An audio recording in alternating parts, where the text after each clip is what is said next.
Hi, I'm Bernie, and we're going to be talking about third vector selling. Specifically, today we're looking at strategy and tactic. These are two concepts widely used. I'm going to give some examples of it and then show how it fits in with the difference between the third vector selling system and most other selling systems, not completely all other selling systems. So just to get an idea of strategy and tactic, not too long ago, maybe 120 years ago, there was a couple of brothers, the Wright brothers, and they were trying to fly, and they needed to get a craft into the air. And we all know how that happened at Kitty Hawk, and they had a small type of combustion engine and some components from bicycles, and they had wings. What's not known is that at the same time there was another gentleman by the name of Langley who was attempting to get humans into the air and flying for the first time. So there was a competition going on there. Using this as strategy, or looking at the goal as flight, the strategy that each one took is interesting to consider. Langley, on the one hand, thought if you just put enough power behind something and you will get it up into the air and you will be able to fly.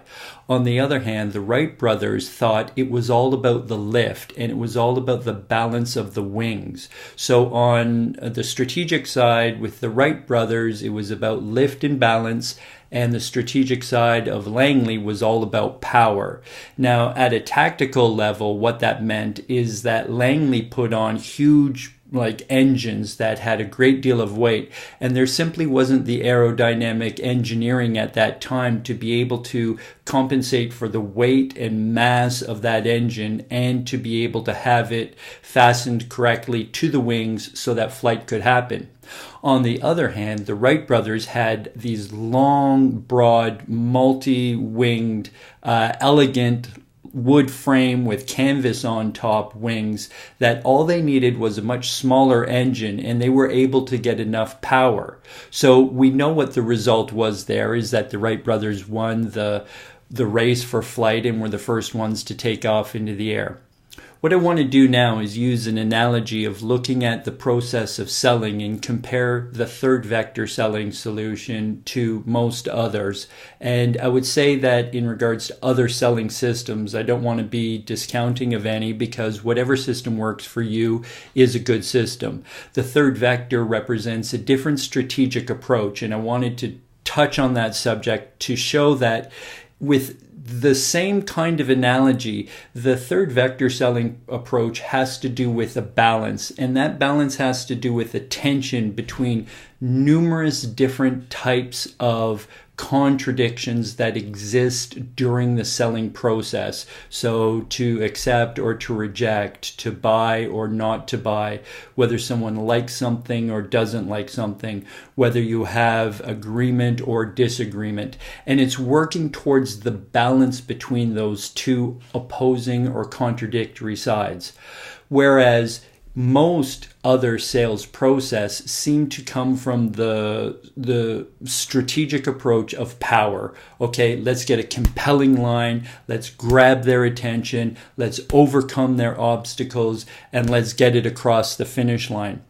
The third vector selling system, it is to do with closing sales, but there's also the lifetime journey of a client once you've onboarded them, and the ever-changing nuances of the balances of what that particular relationship requires.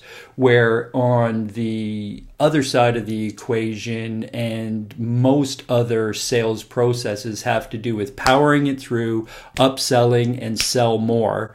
That particular style and approach has, especially in today's age when there's so much more information available and people are so much more aware of what is in the marketplace, that the nuances that are lost within the power, push it through, jam it down their throats selling process, it starts to become repellent.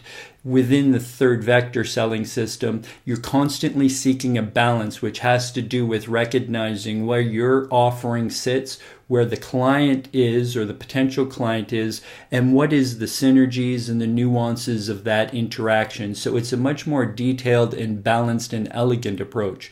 We're going to be talking about the dynamics to do with the finding the different things that need balance to progress a sale, either from lead to converting into a customer, or the ongoing value of a customer during their lifetime. I just wanted to point out the difference in the strategy at this early stage, and hopefully you'll come back in and look at some more videos to get a sense of the deeper dives into some of the more nuanced aspects of how the third vector selling system works in real life. Thanks for your time. See you soon.